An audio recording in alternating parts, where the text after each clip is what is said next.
Bapak Ibu sekalian? Ya, terima kasih sudah meluangkan waktunya untuk melihat bersama diseminasi positif yang akan saya bagikan kepada Bapak Ibu. Di sini saya sedang melaksanakan aksi nyata modul 14 dalam rangka memenuhi tugas saya di CGP Angkatan 11 Kabupaten Samosir. Saya mau minta kerjasama dari Bapak Ibu nanti dalam pelaksanaan diseminasi ini supaya nanti boleh kita terapkan di sekolah ini dan supaya kita boleh simak bersama. Iya. Dalam hal ini konsep inti dari budaya positif adalah perubahan paradigma belajar, kemudian ada disiplin positif, lalu nilai-nilai kebajikan, kemudian kebutuhan dasar manusia, motivasi perilaku manusia, dan posisi kontrol guru, lalu keyakinan kelas, dan segitiga restitusi. Seperti yang sudah saya sampaikan sebelumnya ketika saya dalam pendampingan PI, bahwasanya di sekolah kita saya akan melaksanakan aksi nyata yaitu berupa penyebaran budaya positif, menerapkan keyakinan kelas di sekolah kita atau di kelas kita masing-masing. Nah, tentunya sebelum kita menerapkan budaya positif tersebut, perlu kita perhatikan pembelajaran dengan paradigma baru. Kira-kira pembelajaran paradigma baru itu apa? Pembelajaran paradigma baru adalah pembelajaran yang merupakan rancangan yang dibuat berdasarkan prinsip berdiferensiasi, sehingga para peserta didik belajar sesuai dengan kebutuhannya. Kira-kira Bapak Ibu sudah pernah belum mendengarkan diferensiasi atau pembelajaran diferensiasi? Ada yang sudah pernah Bapak Ibu? Sudah? Ibu Simbolen kira-kira sudah pernah? Nah, di PMM juga kita sering membahas atau melihat tentang materi pokok pembelajaran diferensiasi ya. Kira-kira yang kita ketahui apa itu pembelajaran berdiferensiasi? Apa diferensiasi itu apa? Ada yang bisa menjawab Bapak Ibu? Silakan saya kasih hadiah. Ibu jawab, bisa? Ya, itu pertanyaannya. Coba ya kita kasih dulu sama Ibu Simbolen. Barangkali Ibu Simbolen bisa membantu memberikan pemahaman kepada kita. Silakan Ibu. Ya, yang setahu saya Ibu, pembelajaran berdiferensiasi itu membedakan peserta didik sesuai dengan kebutuhannya. Iya. Ada lagi? Ibu Elisa mungkin? Pas, sama Bu? Iya, sebentar. Iya, betul. Pembelajaran berdiferensiasi adalah pembelajaran yang membelajarkan siswa sesuai dengan kebutuhan peserta didik. Different artinya itu berbeda-beda. Jadi memang dalam satu kelas kita itu siswa kita itu kan berbeda-beda ya. Ada yang fast learner, ada yang slow, ada yang bisa belajar gaya belajarnya cepat, ada yang lambat, ada yang di tengah-tengah. Iya, sebenarnya ini sudah paham ya kita dari ini. Apalagi guru kelas 1 ini pasti langsung ketahuan ini di awal. Anak ini dari TK kelihatan langsung cepat. Anak ini pencapaiannya masih seperti ini, mungkin gak dari TK. Nah, seperti itu yang berdiferensiasi. Seperti saya lihat siswa kita sekarang di kelas 1 ya, kelihatan. Kalau tadi saya bilang diferensiasi masih 3 yang saya bedakan, yang cepat, yang lambat, dan yang sedang. Kalau yang saya lihat sekarang ini di kelas 1, yang cepat, yang agak cepat, yang lambat, agak lambat, sedang, dan sedang-sedang saja. Jadi banyak, sudah jadi 5 kan? Nah itulah dia yang berdiferensiasi. Oke, Ibu jawab dari saya kira-kira ya. Oke, saya lanjut Bapak Ibu. Istilahnya kan? Iya, betul. Iya. Nah, sekarang kita masuk ke miskonsepsi tentang teori kontrol. Teori kontrol yang seperti apa yang sering terjadi? Yang pertama itu ilusi bahwa guru mengontrol murid. Nah, kita pun sering berpikiran seperti itu. Kendalinya murid atau guru gitu. Baru yang kedua, ilusi bahwa semua penguatan positif, efektif dan bermanfaat. Ini saya setuju. Kalau kita memberikan penguatan yang positif dan efektif kepada siswa, pasti siswa itu mendengarkan kita gitu. Contoh, kita misalnya kita dekati dengan pendekatan positif atau dengan sanjungan gitu. Nanti di berikutnya juga nanti kita akan bahas ini. Meskipun sebenarnya yang seperti itu belum tentu benar gitu, ada benarnya, ada tidaknya gitu. Karena ada kadang-kala siswa ini kalau kita terlalu ikuti maunya, jadi mau-maunya aja gitu. Seperti itu maksudnya. Kemudian ilusi bahwa kritik membuat rasa bersalah, mampu menguatkan kontrol. Ini pasti sering kita lakukan. Ketika murid melakukan kesalahan, lalu kita sampai mendetail, menanya atau mempersalahkan gitu. Seharusnya itu yang tidak boleh. Nah, ini nanti akan dibahas di segitiga restitusi. Kemudian ilusi bahwa orang dewasa berhak memaksa. Nah, kalau ini pun seharusnya tidak boleh. Walaupun tadi itu bahwasanya si anak itu harus mendengarkan kita, kata harus itu tidak boleh. Kita pun perlunya mendengarkan mereka gitu. Ada sebabnya anak-anak berbuat salah itu, pasti ada sebabnya. Tapi kadang kita yang belum sampai bertanya apa alasannya dia berbuat seperti itu gitu. Contoh, ketika anak-anak berantem, kenapa kau pukul dia sampai terluka? Nah, mungkin saja dia memukul karena sudah ada tindakan yang terlebih dahulu kan? Kadang ada yang orang tua mengajarkan dari rumah, kalau dipukul temanmu, hajar lagi, kecuali kau yang duluan, gitu. Nah, di situ ya. Nah, kemudian mengubah paradigma stimulus respon ke pendekatan teori kontrol. Nah, sesungguhnya siapa yang memiliki kontrol atas diri anak-anak dan diri siswa itu? Nah, untuk ini coba kita berefleksi dulu sebentar.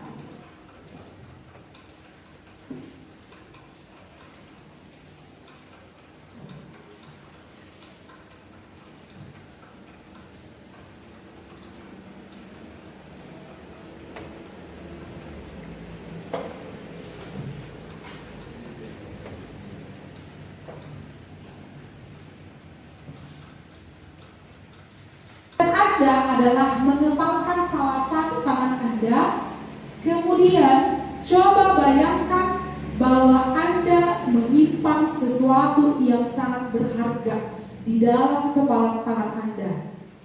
Anda perlu menjaga benda tersebut sekuat tenaga sambil dibayangkan dan dipraktekkan ya Bapak Ibu. Kemudian karena begitu pentingnya untuk kehidupan Anda, kemudian tugas B atau yang di sebelah kita, rekan kita adalah mencoba dengan segala cara untuk membuka kepala tangan yang sudah kita kepal dengan kuat tadi. Lalu teman Anda yang B boleh membujuk atau menghardik atau mengintimidasi teman kita supaya membuka tangannya. Nah, jadi perhatikan. Tapi jangan sampai dibawa ke hati ya. Nah, sekarang coba bergantian. Ayo Bapak Ibu dipraktekkan. Bergantian. Kalau tadi si Borong udah, sekarang Ibu si Tangga. Nah,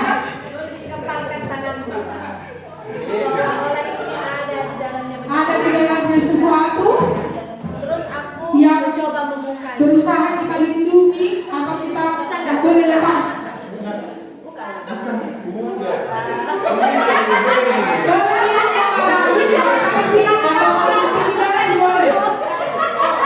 Kalau mengintimidasi bukan seperti itu. Boleh menghardik, boleh memarahi, boleh menggelitik supaya dibuka. Tapi yang mengepal itu harus kuat tenaga, jangan sampai terbuka. Terbuka.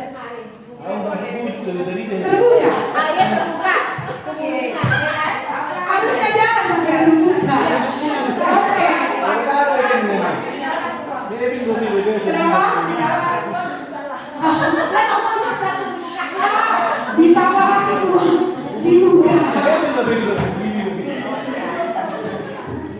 Oke, baik Bapak Ibu. Sudah dipraktekkan kan? Nah, berarti menurut Bapak Ibu posisi kontrolnya ada pada siapa? Ada pada siapa? Iya, yang melipat tangan atau diri sendiri, iya kan? Jadi baik anak itu maupun kita sama-sama punya posisi kontrol. Jadi dia pun berhak atau berusahanya untuk pada prinsipnya. Begitu juga dengan kita. Artinya di situ tidak serta-merta anak itu salah atau kita yang salah.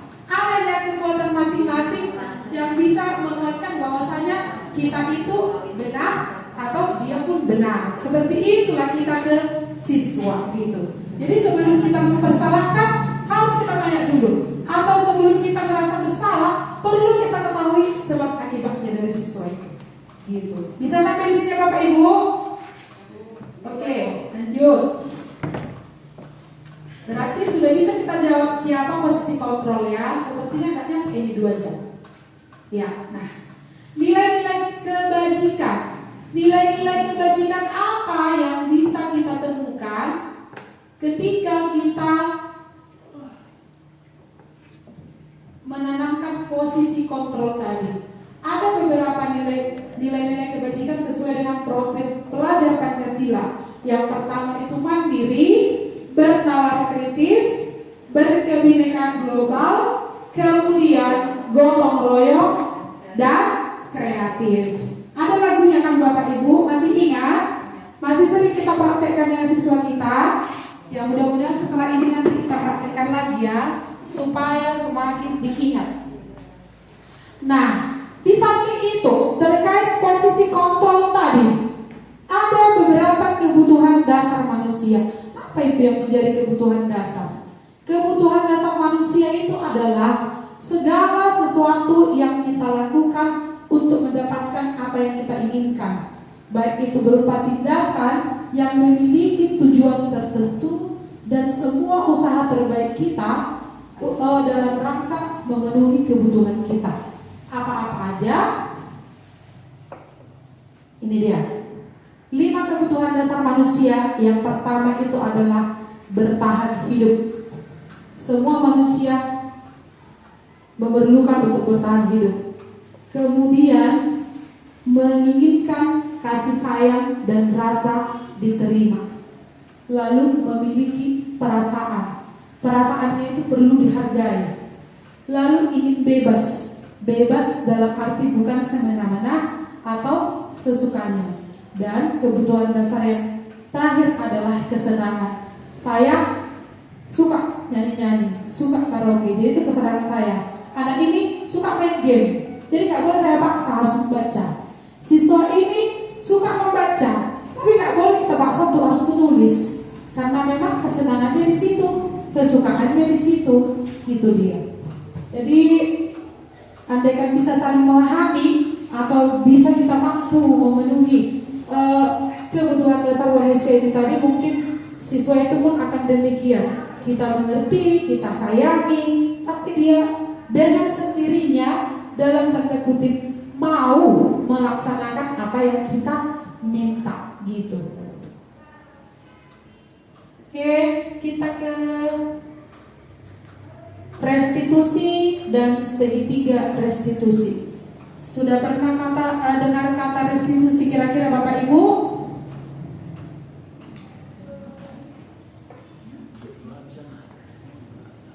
Ya, sudah pernah mendengar kata restitusi? Nah, restitusi ini dan segitiga restitusi sering kita lakukan dalam kehidupan sehari, hampir tiap hari, wajib tiap hari, gak hampir. Seperti tadi pun saya dengar ada restitusi dan segitiga restitusi di samping kantor yang dilakukan oleh Ibu Junita Sidabuta. Cuman kita sadari bahwa itu adalah restitusi gitu. Restitusi itu adalah proses menciptakan kondisi bagi murid untuk memperbaiki kesalahannya dan mereka bisa kembali kepada kelompok mereka dengan memiliki karakter yang kuat.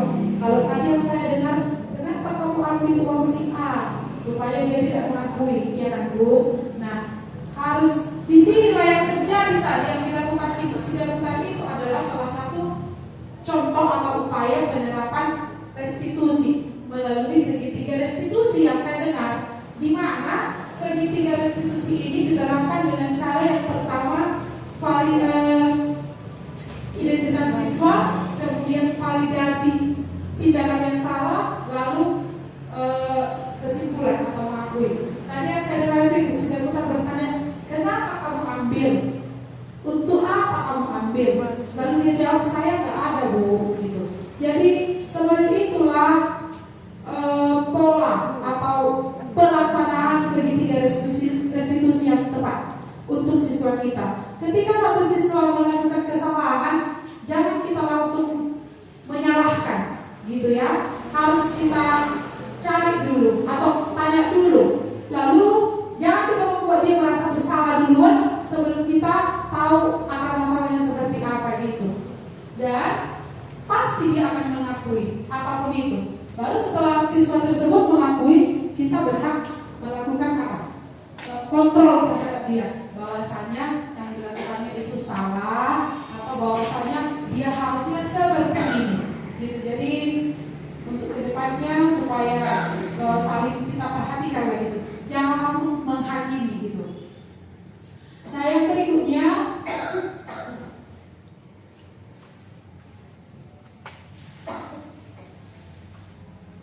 ini ada 5 posisi kontrol. Kita sebagai guru, coba nanti kita pilih kira-kira yang kita sebagai guru ada di posisi mana. Yang pertama itu sebagai guru sebagai penghukum. Kemudian guru sebagai pembuat orang merasa bersalah. Lalu guru sebagai teman, kemudian guru sebagai pemantau, dan yang kelima guru sebagai manajer. Artinya gini, ketika kita menghadapi siswa yang bermasalah, kita harus bisa memposisikan diri kita di mana. Kalau contoh, ketika belajar olahraga, ada yang berpakaian olahraga, kemudian ada baju olahragamu, tinggal push up 500 kali. Nah itu kan berarti kita guru sebagai penghukum. Supaya jadi bagusnya kita sebagai apa? Kalau dia katanya guru sebagai pembuat orang merasa bersalah, contohnya, kenapa kau tinggalkan? Masa Bu, itulah kau. Udah tahu kau hujan, kau jemur. Seperti itu yang buat merasa bersalah. Kemudian kalau sebagai teman, bagaimana kira-kira tindakan kita terhadap siswa itu? Apa yang kita sampaikan? Kalau guru sebagai teman menghadapi siswa yang seperti itu,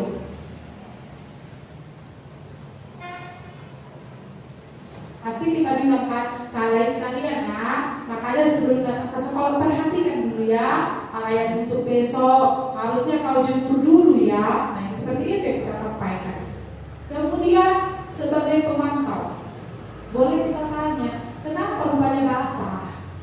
Baru dicuci kakakku Ibu. Kenapa baru dicuci? 1 kalinya kita pakai seminggu. Contoh seperti itu kan? Iya Ibu, lupa. Kan ujung-ujungnya dikasih tahu. Ternyata dia yang lupa mencuci bajunya dan dipakai bajunya di rumah. Lalu kita sampaikan, fungsi kita seorang manajer, kita bilang, makanya Kak, baju olahraga itu kalau sudah dipakai dari sekolah, jangan dipakai lagi di rumah ya. Dicuci, kemudian dijemur, lalu digosok. Itulah manajer. Nah, jadi kira-kira Bapak Ibu dari yang kelima itu, kita sebagai guru yang lebih bagusnya itu yang mana? Fungsi kita sebagai apa? Masih lima-limanya. Tapi yang bagusnya adalah sebagai seorang teman juga bagus, manajer juga bagus, iya kan? Tapi berusaha kita sebagai seorang teman dan manajer karena sama-sama baiknya itu. Oke, bisa ya Bapak Ibu ya? Kemudian ini lagi, nah ini sama aja. Ini posisi murid. Ketika kita memposisikan diri kita sebagai seorang penghukum, pasti anak itu cium nyalinya, langsung tunduk dia. Tapi kalau kita, apalagi kalau kita memposisikan diri kita sebagai dia si paling bersalah, lebih cium lagi dia. Tapi kalau kita posisikan diri kita sebagai teman, pasti wajahnya itu, nah itu dilihatnya kita. Apa yang kita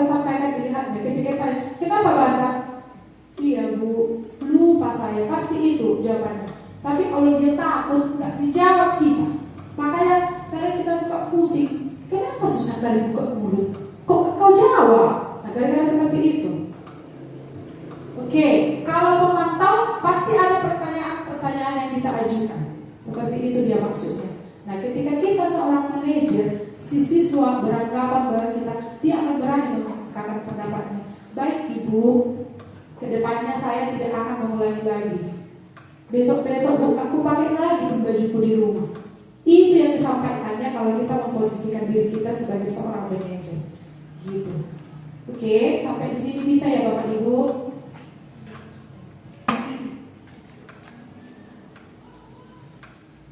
Oke, next.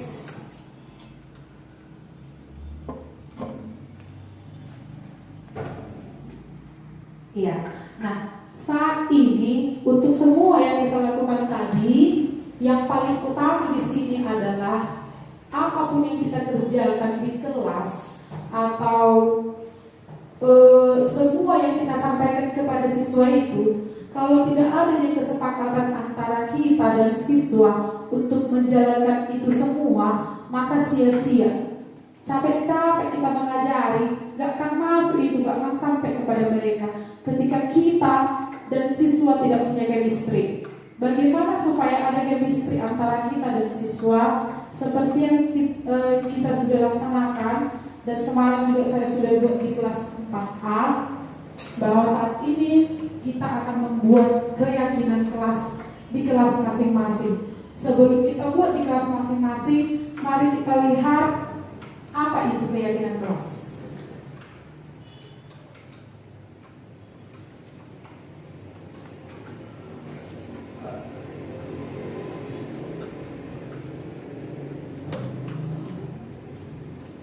Nah, ini dia.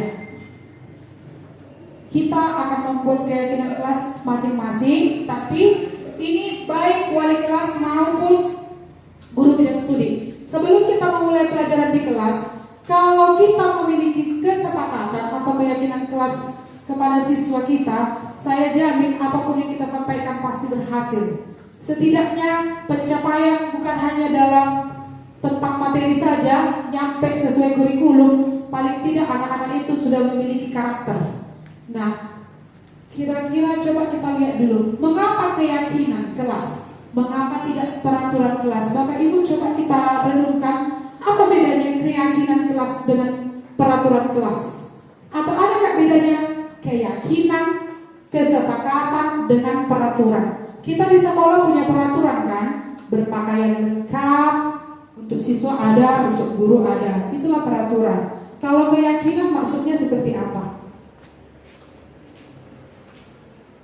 Atau mungkin yang sering kita lihat di internet itu adalah kesepakatan kelas. Tapi sebelumnya saya juga sudah pernah lihat di kelas 4B ada itu keyakinan kelas atau kesepakatan kelas itu, Bu? Kesepakatan kelas, iya. Apa bedanya peraturan kelas dengan kesepakatan kelas atau keyakinan kelas? Kira-kira?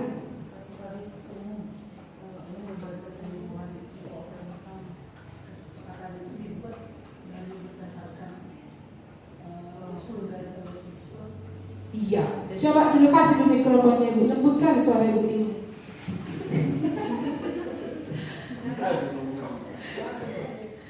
Ya, coba Bu, apa kira-kira tadi Bu, peraturan kelas dengan keyakinan kelas atau kesepakatan? Kalau peraturan kelas itu udah secara umum dibuat dari kelas 1 sampai kelas 6 itu sudah ditentukan. Kalau kesepakatan itu dibuat berdasarkan usul dari anak didik kita. Contohnya ada kesepakatan denda bagi yang tidak mengerjakan PR, bisa itu terjadi. Kemudian kesepakatan hukuman bagi yang tidak melaksanakan piket, itu bisa terjadi. Itulah kesepakatan kelas saya tahu. Oke, baik, terima kasih Bu, mantap sekali jawabannya. Tepuk tangan dulu Ibu. Kira-kira setuju kita ya dengan jawaban Ibu itu ya. Memang benar demikian yang disampaikan oleh Ibu Sitangga, bahwasanya peraturan kelas itu adalah menyeluruh dan itu adalah intervensi. Namanya peraturan berarti harus ada yang mengontrol dan wajib gitu. Kalau dia kesepakatan atau keyakinan, berarti kesepakatan yang dibuat oleh antara guru dan siswa di dalam kelas. Artinya apa? Bukan guru yang memegang kontrol kuat di situ. Jadi ketika nanti kita membuat keyakinan kelas, kita harus tanyakan kepada siswa, kira-kira keyakinan kelas kita apa, nak? Nanti siswa pasti bilang, yang pertama, saling menyayangi teman. Nah, gitu. Kemudian yang kedua, melaksanakan piket setiap hari sesuai jadwal dan lain sebagainya. Seperti itulah Bapak Ibu semalam ketika saya masuk di kelas 4A. Jadi memang banyak sekali ide mereka muncul. Bu, apa lagi? Bu, ini Bu, janganlah menamai orang tua, karena si akan Bu begini. Jadi tebak. Jadi, nah, ketika kita membuat kesepakatan kelas bersama siswa, hindari kata jangan atau kata negatif, kata tidak. Gantikan dia dengan kata yang positif. Makanya ini namanya budaya positif. Contoh, kalau siswa bilang tidak lari ketika piket, berarti nilai kebajikannya apa? Melaksanakan piket. Seperti itu. Jangan kita buat kata-kata yang negatif. Harus dengan bahasa yang positif, gitu. Nanti Bapak Ibu pasti akan nanti terheran-heran melihat anak-anak ini. Saya semalam itu tersentak memang melihat siapa? Si Nomi, si Halo di kelas 4A. Gak nyangka saya orangnya seperti itu. Setiap apa yang saya tanya, yang duluan menjawab dia, yang duluan ke depan dia. Padahal selama ini saya lihat dia diam-diam orangnya. Jadi ternyata anak-anak ini dalam pembawaannya yang sedemikian, masing-masing mereka itu punya potensi, gitu. Cuman kadang mungkin ada mut-mutan atau belum klop gitu. Kita belum menemukan rohnya anak ini, sehingga dia kadang menghadapi kita mungkin malas memberikan tanggapan. Kemudian keyakinan kelas berupa pernyataan yang universal seperti tadi itu, melaksanakan piket, menggunakan bahasa yang positif. Nah, dari nama aja keyakinan kelas, berarti ini harus diyakini dan disepakati oleh semua warga kelas bahwasanya itu bisa mereka laksanakan. Jadi jangan menaliti piket. Karena gini, sudah yakin kita bisa melaksanakan ini. Sebelum kita tetapkan menjadi sebuah keyakinan kelas yang disampaikan siswa tadi, kita sampaikan kira-kira ada lagi yang mau ditambah atau kita sortir. Banyak-banyak pun tidak perlu. Sedikit tapi bisa dilaksanakan, itu yang bagus. Aman kita Bapak Ibu. Gak lagi capek kita. Ada yang mengadu, saling pukul-pukulan, saling membuli, menamai orang tua. Gak ada lagi seperti itu nanti kita temukan. Kalau mereka sudah menyepakati keyakinan kelas ini gitu dan berkomitmen untuk melaksanakannya. Nah, apa nanti yang akan kita buat di kelas ini? Mudah-mudahan nanti ini bisa menjadi sesuatu hal yang membudaya dan hal yang positif di sekolah kita ini diterapkan oleh seluruh warga sekolah. Maka segala kebajikan-kebajikan tadi yang kita harapkan bisa kita laksanakan bersama siswa kita itu nanti bisa kita capai demi kemajuan pendidikan di sekolah kita ini. Nah, kalau tentang prosedur pembuatan keyakinan kelas ini juga tadi sudah saya sampaikan, seperti itulah caranya kita membuat keyakinan kelas di kelas kita masing-masing. Kira-kira sejauh ini ada pertanyaan Bapak Ibu atau ada sesuatu yang menarik atau teringat sesuatu yang menyangkut dengan keyakinan kelas ini? Kami persilakan. Ada kira-kira yang bisa disampaikan Bapak Ibu terkait hal itu?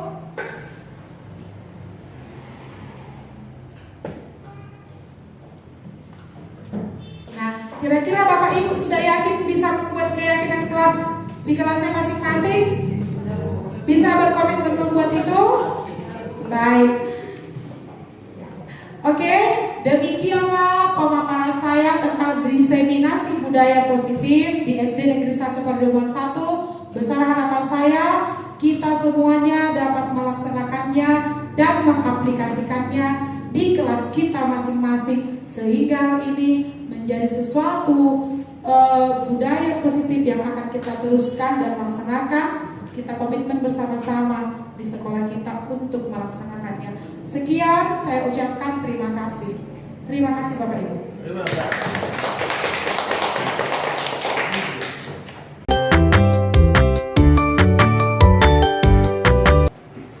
Selamat pagi anak-anak kelas 4A. Apa kabarnya hari ini saya? Sehat ya? Puji Tuhan sehat. Nah, hari ini Ibu masuk di kelas kalian karena kebetulan Ibu wali kelasnya sedang berhalangan ya nak. Nah, tapi sebelum kita mulai pelajaran kita, seperti biasa Ibu minta dulu satu orang yang memimpin doa maju ke depan. Yuk, silakan sayang.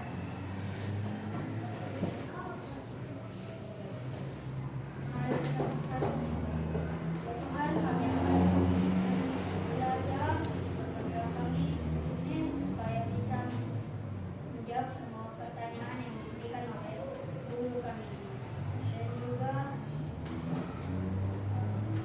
mendatangkan rezeki di kedua orang tua kami supaya mereka bisa baik-baik saja dan memberikan kesehatan kepada keluarga kami. Terima kasih ya Tuhan. Amin. Amin. Terima kasih David sudah memimpin doa kita hari ini. Kira-kira apa gunanya kita berdoa nak? Ya, memuji Tuhan. Apalagi? Sebagai apa? Sebagai murid Tuhan, Iya, sebagai murid Tuhan yang baik. Apalagi? berbicara kepada Tuhan. Berbicara kepada Tuhan. Dan kalau belajar agama ya. Dan salah satunya lagi adalah sebagai apa? Rasa syukur kita, iya kan? Atau ucapan syukur kita kepada Tuhan karena sudah melindungi kita ya kan? Mengantarkan kita sampai datang ke sekolah ini.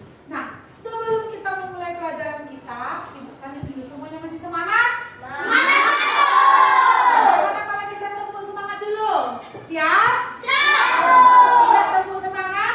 Ingat? Coba bagaimana? Tepuk semangat.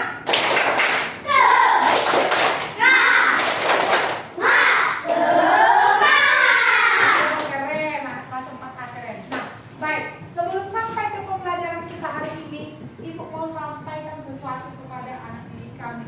Kalau belajar itu harus tetap semangat ya, seperti tepuk semangat tadi. Nah, hari ini Ibu masuk di kelas kalian, tetapi sebelumnya Ibu mau menyampaikan dulu beberapa hal sebelum kita memulai pelajaran, yaitu kita akan membuat sebuah keyakinan kelas. Kira-kira sudah pernah dengar apa itu keyakinan kelas? Apa saya? Iya, saling mempercayai atau kesepakatan kelas. Kira-kira kalau kesepakatan kelas maksudnya apa ya? Iya benar, contohnya tidak melanggar aturan. Nah, di sekolah kita ada tidak peraturan? Apa contoh peraturan yang ada di sekolah kita? Membuang sampah pada tempatnya. Apalagi? Kenapa saya? Iya, berarti artinya apa? Saling menyayangi, ya kan? Apalagi? Kalau ini yang kalian pakai, hari Jumat kok harus pakai baju olahraga, hari Senin kok apa itu? Peraturan apa? Iya, berpakaian lengkap setiap hari kan? Nah, hari ini juga itu kan peraturan sekolah kita kan? Di kelas kita, di kelas 4A ini juga kita harus membuat kesepakatan kelas.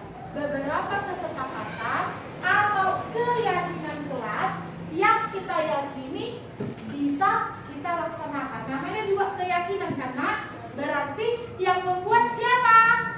Kita, kelas 4A yang di sini. Oke? Contoh tadi dibilang sama si David, iya saling mempercayai.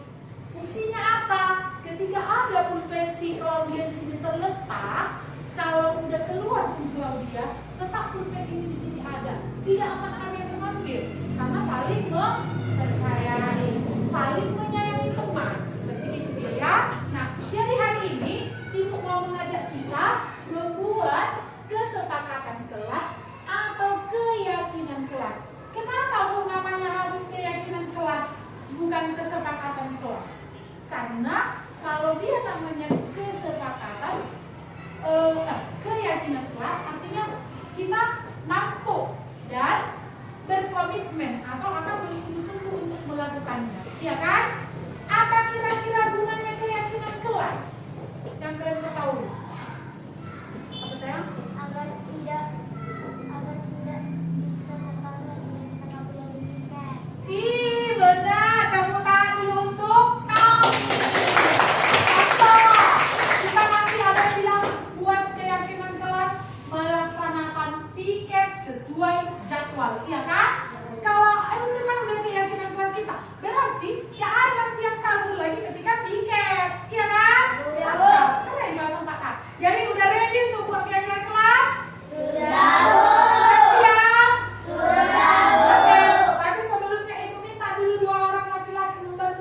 silakan dimulai.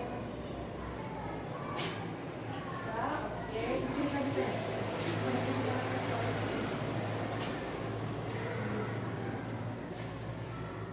Oke.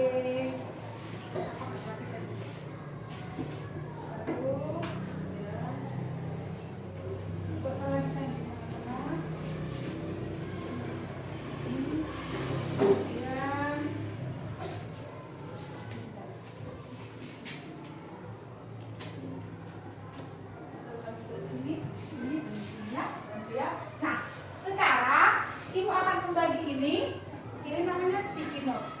Warna apa yo? Merah. Merah nggak ada saya. Biru. Kalau ini biru ya, ada yang pink, ada yang biru ya. Nah, ini akan Ibu bagikan kepada anak-anak kelas 4A. Nanti silakan kamu tuliskan di sini keyakinan kelas apa yang kamu inginkan kita laksanakan di kelas ini. Kalau tadi bilang Nomi, melaksanakan 3 tiap hari, yang lain apa, gitu ya? Jangan sama semua, oke? Bisa ya? Bisa ya? Ini kan ada lemnya, nak. Ditulis di sini yang nggak berlem, karena nanti langsung kami tempel. Ini lemnya kan ada di sini, itulah di bawah. Kamu tulis di sininya, biar lemnya nanti di belakang. Bisa ya? Silakan bagikan ke kelompok saya. Oke, terima kasih. Silakan duduk. Duduk lama ya. Itu kan Bu, kertas ada lem lengket di belakang kan Bu? Ya. Sudah, kalau lebih kasih ke sebelah ya, lemnya di belakang ya, nak. Satu orangnya. Pakai pensil boleh, pakai pen juga boleh ya. Sini, sudah dapat semua? Siapa yang belum dapat? Tolong angkat tangan. Apa ya? Samuel udah dapat belum? Ya. Nah, yang sudah dapat, jangan lupa lemnya. Coba dipegang kertasnya, tapi jangan dipegang terus nanti nggak lagi. Kasih ke temanku. Ya. Oke, silakan dituliskan di bagian yang tidak ada lemnya, jangan terbalik ya. Ayo, silakan dituliskan kesepakatan kelas apa yang mau kamu inginkan ada di kelas kita dan kita laksanakan bersama. Ayo, Pikir. ditulis masing-masing ya, boleh lebih dari satu nggak apa-apa. Boleh, tuliskan namanya ya nak, di atasnya nanti apa di bawah ya. Silakan ditulis.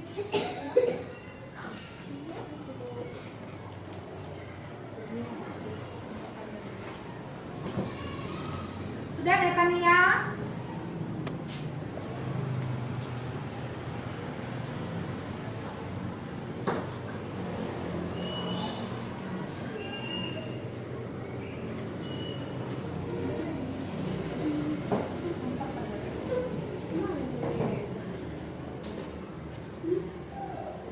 Tuliskan namanya, tuliskan keyakinannya, atau nilai-nilai kebajikan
juga tidak apa-apa ya.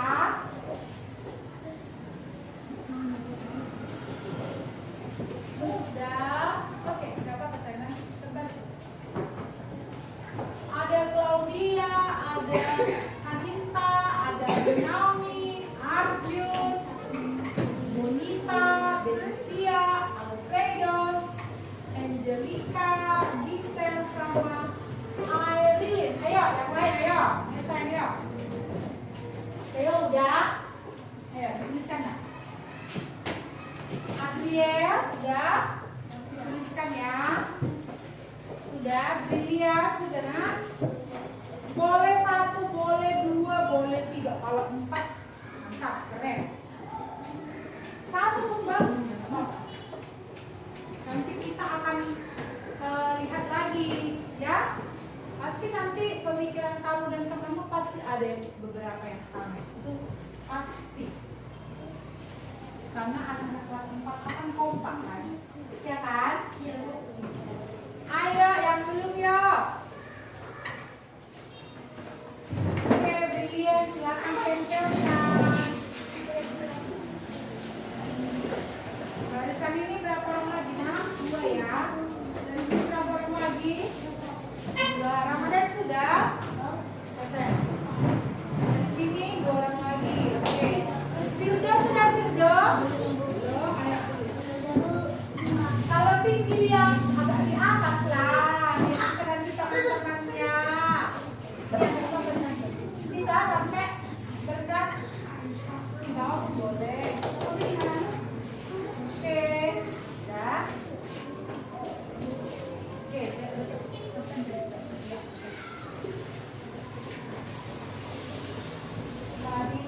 Fadila mana? Sudah.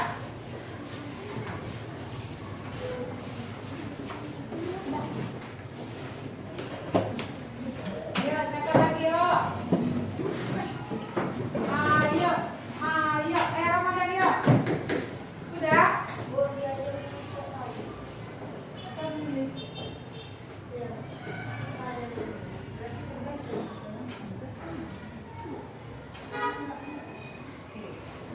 Ada lagi? Oh, apa belum ya? Theo belum ya? Sudah Theo? Ayo, ayo, tuangkan apa yang ada dalam hatinya, dalam pikirannya, untuk kita laksanakan bersama-sama. Iya, benar. Selesai. Oke. Sudah, Theo, udah nak? Ayo, 1 boleh, 2 boleh, nggak apa-apa. Kita tunggu Theo ya. Sama Ramadan. Ayo. Ayo Ramadan. Coba kasih tepuk semangat dulu untuk kawannya. Tepuk semangat.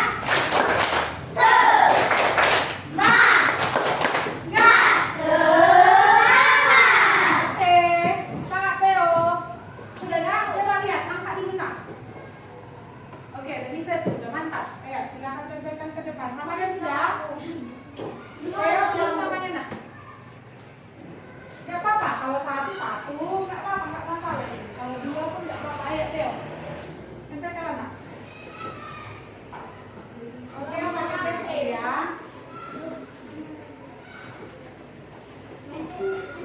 Sudah? Ramadan tempelkan lagi, ibu mau lihat. Ayo, apa yang kau tulis ibu mau lihat, tempelkan aja. Ayo, Ramadan. Cepat anak. Oh iya, apa-apa ya. Baik ya.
lihat dulu, mau mendengar?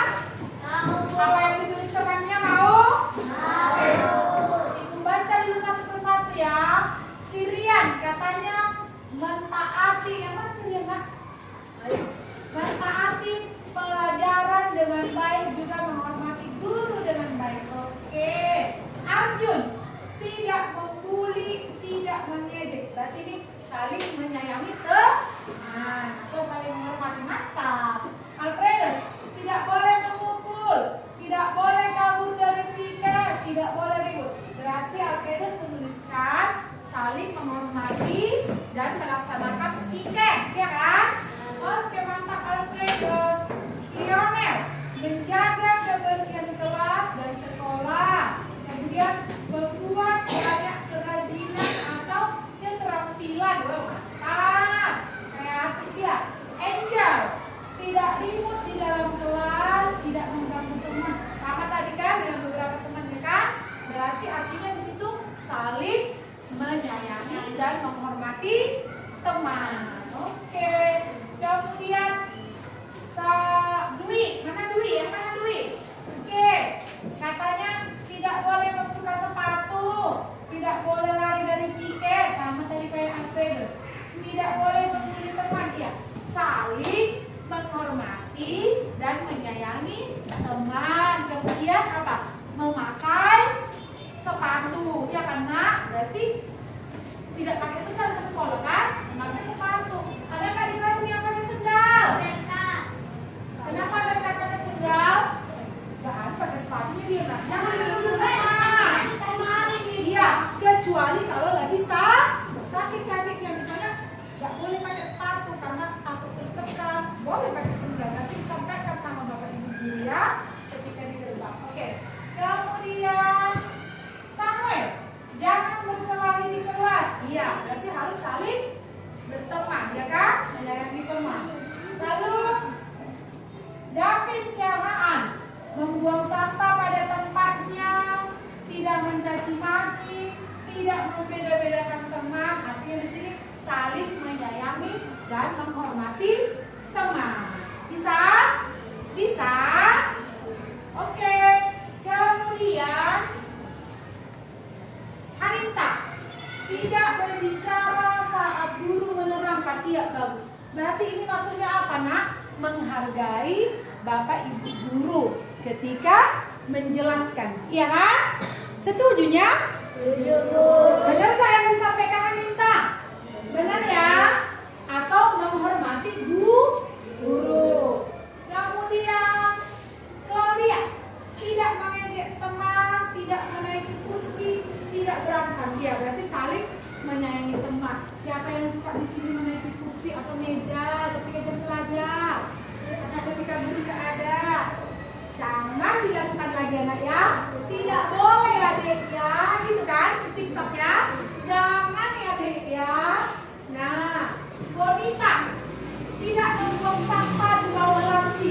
Masih ada yang suka bikin sampah di laci? Iya. Dibuang pada tempatnya ya Nak. Karena itu bisa bikin apa? Sarafnya sarafnya syukur-syukur kalau yang buang sampah itu yang digigit kamu. Kalau yang orang lain yang digigit gimana? Ya kan? Nah, kemudian Delicia. Delicia katanya jangan lompat-lompat di meja. Nah, sudah tadi kan Nak. Kemudian jangan membanting kursi. Ya, sama. Jangan mencuri. Berarti apa? Tidak mengambil milik teman ya, tidak boleh ya. Harus saling menjaga. Kemudian Adrian tidak kabur dari piket. Berarti masih ada yang suka kabur ketika piket? Ada? Siapa kira-kira? Ayo. Ada. Sampai itu masih dekat juga, Bu. Ya, berarti mulai hari ini semua melaksanakan piket ya, sesuai jadwal ya. Bisa ya. Kemudian Fadila tidak boleh ribut, tidak boleh berantem, tidak boleh mengejek, tidak boleh kabur. Virus mengutik sampah, piket setiap hari, membersihkan kamar mandi. Iya. Ketika giliran 4A disuruh membersihkan kamar mandi, dibersihkan. Kalau disuruh membersihkan membersihkan gedung, dibersihkan sesuai jadwal ya. Nah, kira-kira punya siapa yang belum Ibu baca? Ramadan. Siapa ya? Berkat udah kali lo. Oh, Gisel. Mana Gisel ya? Gisel. Keyakinan kelas yang dibuat Gisel tidak boleh kabur dari tiket kelas. Iya, ini sama tadi kan yang disampaikan pemainnya kan. Jepanya, mana Jepanya? Saling berteman dan tiket sesuai jadwal. Mantap. Fajila buat apa sayang? Tulis apa tadi? Fajila tadi tulis apa? Apa yang ditulis? Saling ya. Nah ini, tidak boleh menghina, tidak boleh kabur dari tiket, tidak boleh berantem, tidak boleh cakap kotor. Cakap kotor yang ditulis seperti apa sih? Kotor mulutnya? Kotor. Iya. Berarti mulut ini tempat yang kotor atau yang bersih? Mulut kita ini tempat yang kotor atau bersih? Mulut siapa yang kotor? Gak ada kan? Tadi yang ngomong Leon, tapi ditunjuknya Ramadan. Itu yang tidak boleh. Jangan mengajukan kesalahanmu kepada teman. Ya karena tidak boleh cakap kotor. Berarti berbicaralah dengan sopan. Kalau hey Belicia, itu sopan nggak nak? Halo Belicia, itu sopan nggak? Iya, seperti yang sopan kan? Jadi kalau mengambil temannya, panggillah apa? Namanya, iya kan? Jangan panggil dengan sebutan lain, gitu dia. Nah, setelah melihat semua yang kalian tulis ini, kira-kira Ibu perhatikan semuanya sama. Intinya yang pertama di situ satu, saling menyayangi teman. Jadi kesepakatan kelas kita yang bisa Ibu ambil dari sini, yang pertama itu adalah saling menyayangi teman dan menghargai teman.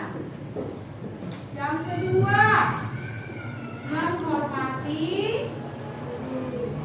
guru. Yang ketiga sayang, melaksanakan sesuai apa tadi? Jadwal. Melaksanakan piket sesuai jadwal. Apalagi? Membuang sampah pada tempatnya. Kalau bikin sampah di laci, boleh? Tidak. Oke. Membuang sampah pada tempatnya. Jadi kalau dibuang sampah di bawah meja kawannya boleh nggak nak? Tidak ya. Kemudian berbicara ya sopan. Berbicara sopan. Apa tadi yang pakai? Kalau Jumat olahraga, hari Senin merah putih, apa tadi nak? Berpakaian lengkap. Berpakaian lengkap. Ada lagi kira-kira? Apalagi tadi ayo? Yang tidak disebutkan temannya, apalagi yang di sini tadi? Ayo, apa? Iya sayang, kalau itu berarti dia udah masuk ke sini ya. Saling menyayangi dan menghargai teman. Oke ya, bisa ya. Nah, jadi ada berapa itu ayo? 6. Berapa? 6. Ada 6 kesepakatan kelas atau keyakinan kelas yang harus dilaksanakan oleh anak-anak kelas 4A. Ya, jadi ini nanti Ibu minta yang 6 ini semuanya mencatat. Setelah dicatat, Ibu mau tanya, siapa kira-kira bisa bikin ini ke dalam apa sayang? Oh iya, Siapa bisa kira-kira bikin ini ke dalam satu kertas karton pajangan seperti ini? Dibuat seperti ini. Siapa bersedia? Bisa membuatnya? Ada yang bisa? Ibu minta. Ketua kelas siapa? Alfredo. Nah, Alfredos semua menuliskan ini ya nak.